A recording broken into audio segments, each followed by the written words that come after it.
En el més profund del bosc, sota l'ombra dels alts arbres, vivia una família d'ossos rentadors.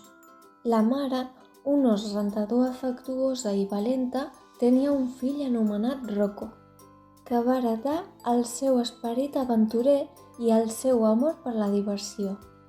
Una assolellada tarda de primavera, la mare va proposar a Rocco jugar al beisbol en una clariana del bosc.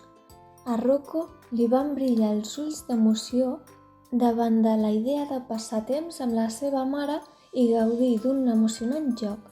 Junts van preparar l'equip, una pilota de molsa suau com la gespa, un pal d'arbre com a bat i fulles caigudes com a bases.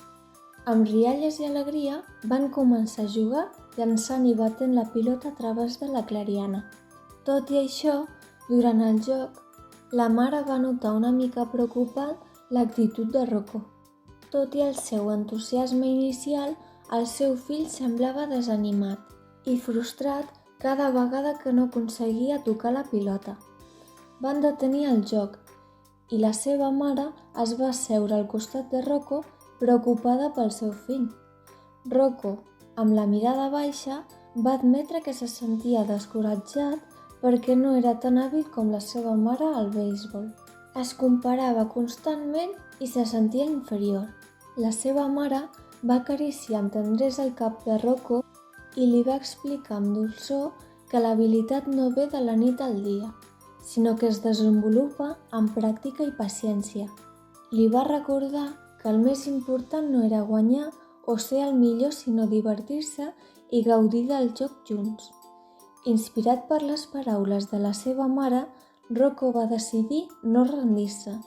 Junts van practicar els fonaments del beisbol, des de la subjecció del bat fins a la postura per llançar la pilota.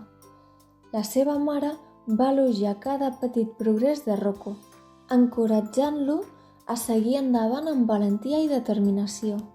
Amb el temps, Rocco va començar a millorar. Els seus llançaments eren més precisos i els cops més forts.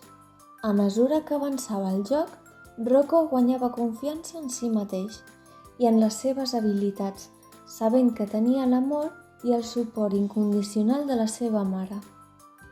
Finalment, va arribar el moment crucial del partit. Rocco era a la caixa de batuda amb l'oportunitat de guanyar el joc per al seu equip.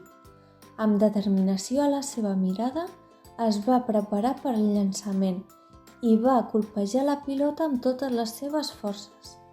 La clariana del bosc es va omplir de joia i celebració quan la pilota va sortir disparada, superant la línia d'arbres i aterrant en un camp proper.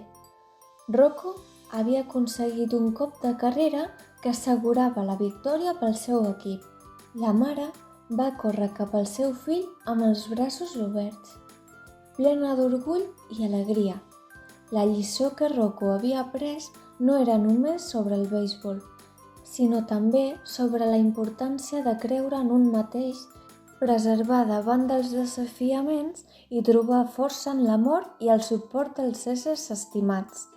I així, sota el càlid sol de la tarda, la mare i el seu fill Rocco van celebrar una victòria que transcendia el joc del beisbol, marcant un moment de connexió i amor indestructible entre una mare i el seu fill al cor del bosc.